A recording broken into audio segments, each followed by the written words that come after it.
Selamat siang, selamat sore Bapak Ibu, Bro and Sis serta anak-anak sekalian. Jumpa lagi dengan saya Pendeta Florence Kando dalam acara Tetaplah Berdoa. Karena keadaan yang semakin buruk membuat kita harus banyak berdoa dan tetap stabil berdoa, tetap semangat berdoa. Puji Tuhan, Tuhan Yesus memberkati kita. Saya bersyukur kalau hari ini biasanya hari Rabu dan hari Sabtu kami doa puasa. Dan kami dari tadi jam 1 sudah melakukan doa puasa. Dan saya yakin juga kalau Bapak Ibu Saudara sekalian mengikuti acara kami ataupun doa bersama kami, silakan. Dan saudara bisa tutup puasa, bisa merasakan perbedaan saudara berpuasa atau tidak secara fisik maupun secara rohani tentunya ya.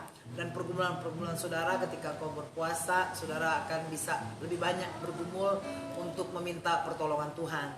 Saudara, saya selalu ingatkan, ambil waktu dalam satu minggu, sehari 2 kali, sehari atau 2 hari engkau ambil puasa. Tuhan Yesus memberkati kita. Haleluya. Mari kita akan baca di dalam Injil Lukas pasal 6.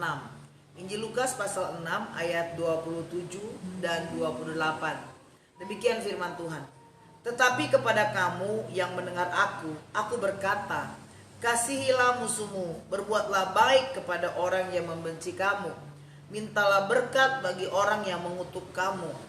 Berdoalah bagi orang yang mencaci kamu. Puji Tuhan saudara, agak gampang ya melakukan ini. Agak sulit. Tetapi ketika Tuhan Yesus sendiri yang mengatakan, dengarkan Tuhan Yesus. Kalau kita mau menjadi pelaku firman, kita mau hidup dalam kebenaran firman Tuhan, maka kasihilah musuhmu. Siapa musuhmu? Mungkin kakak beradikmu. Bahkan mungkin ada musuhnya orang tuanya, ibunya, bapaknya, teman satu kantornya yang mungkin sikut kiri buat dia dan tidak bisa naik jabatan. Siapapun, bahkan ada orang yang membuat musuh sendiri. Artinya orang itu udah baik tetap aja dimusuhi. Atau dia yang membangkitkan iri hati dalam hatinya membuat dia memiliki musuh-musuh yang orang lain yang jadikan musuh itu sebenarnya baik dalam hidup dia. Hati-hati dengan jebakan-jebakan setan, saudara. Firman Tuhan sudah ingatkan kita, kasihilah musuhmu, berbuatlah baik kepada orang yang membenci kamu. Ya, saudara. Dengan cara apa? Mungkin kita berbuat baik kepada dia, ditolak. Dikasih sesuatu, ditolak. Disenyumin, ditolak. Tapi gak masalah, saudara. Ingat, yang saudara berikan sesuatu, yang saudara berikan senyum dan dia tolak, yang rugi kan orang itu, saudara. Kita tetap dihitung tolis seperti nulis ya. Saya berpikir begitu. Wah, 1 kebaikan si A, dia senyum pada musuhnya. 2, tolis yang kedua sampai 5 gitu ya. Orang nggak dibilang bahwa 1 itu kalau dia balas, nggak kan ya. Jadi pegang firman Tuhan. Udah tahu musuh pasti nggak suka sama kita. Apalagi musuh yang sudah dendam, iri hatinya tinggi banget. Apa yang kita buat selalu salah. Nah ini yang harus kita pelajari bahwa berbuatlah baik kepada orang yang membenci kamu. Nggak gampang saudara, dia benci pada kita berbuat baik. Mungkin antara kakak beradik, apalagi yang berhubungan dengan orang tua anak ataupun mertua menantu, mertua wanita, menantu wanita. Wow, itu bisa sering bermasalah berat, memperebutkan anak dan suami. Nah, dibilang di sini buat baik, apalagi minta berkat bagi orang itu. Ya, minta berkatnya kepada Tuhan. Jadi memberkati Tuhan, berkati orang ini. Yesus pun memberi contoh bahwa ketika di kayu salib, Yesus katakan ampunilah mereka. Ya. Karena mereka tidak tahu apa yang mereka perbuat. Biasanya orang dalam lindungan Tuhan itu sudah mengerti, oh ini saya berbuat jahat, saya bertobat. Tapi kemudian kalau dia mau dikuasai setan, ya dia tidak tahu apa yang diperbuat. Kenapa? Namanya dikuasai setan kan, berarti melakukan yang tidak baik.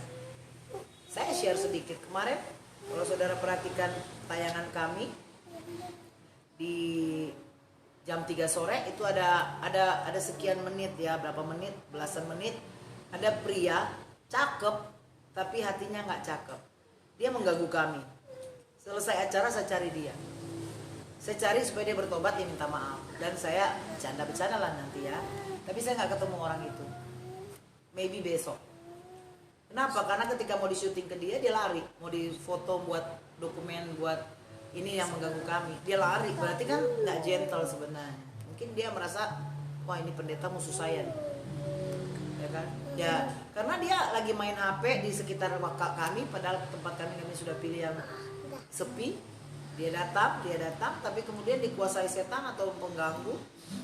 Tapi saya berdoa buat dia supaya ketemu dengan dia dan dia minta maaf, ataupun kami mau ingatin aja dengan kasih bahwa kamu udah masalah apa dengan kami. Siapa tahu dia dendam ada sesuatu ya, sehingga dia mengganggu begitu belasan menit gitu buat kami.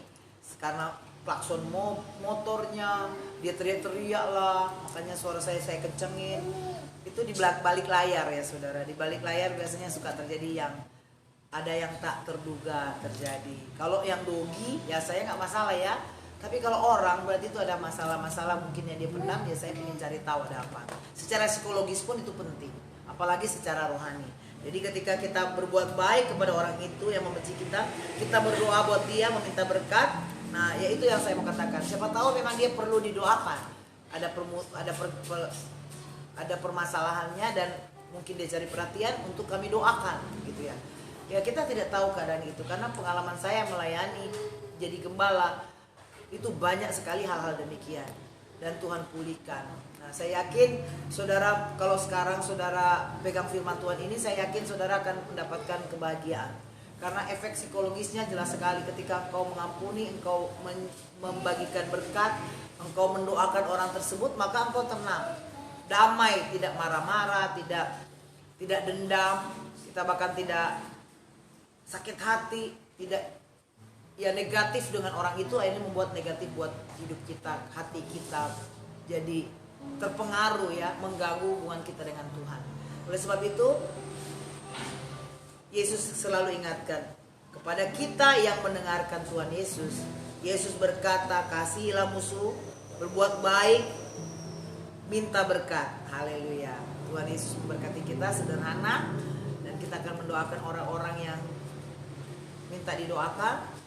Kita juga mendoakan orang-orang yang bersedih hari ini, bahkan juga yang kita doakan Ibu Walanda dengan sakitnya yang sudah menyebar, tapi dia punya iman yang kuat sampai pada akhirnya.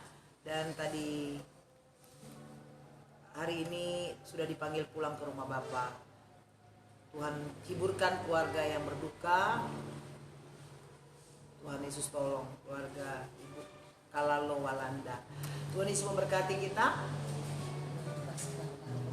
Ya, kita mau berdoa juga buat orang-orang yang divaksin supaya pasca vaksin tetap sehat, efek sampingnya dijauhkan. Haleluya. Kita nyanyi lagu